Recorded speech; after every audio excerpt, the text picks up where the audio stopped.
Ayan na nga mga mi, dumating na ang aking parcel. Este parcel pala ito ni ZK.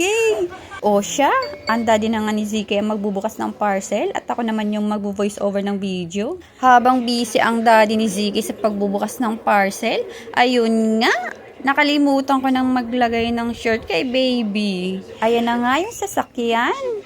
Hindi ko na ipapakita yung pag-assemble at ang ingay nga ng aso. Ayan na nga ba sinasabi ko, ang cute!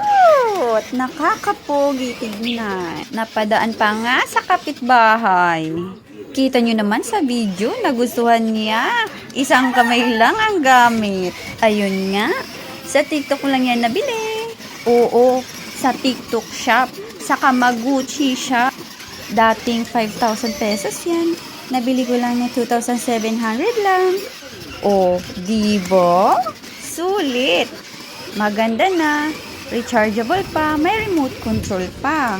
O siya, magpapaalam na ang samukan sa voiceover. Sinayang ko na naman ang 2 minuto ng buhay nyo. Bye-bye!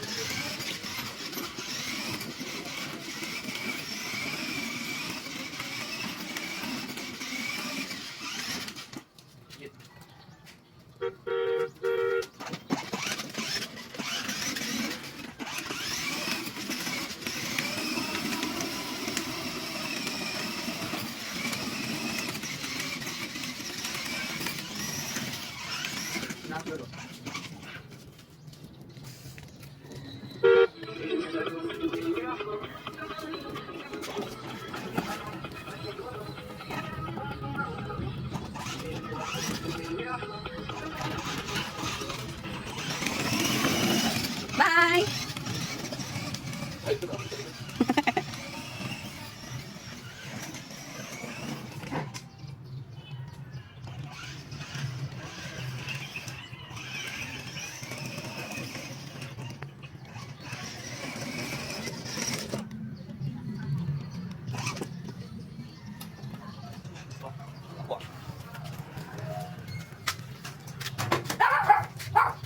Morning!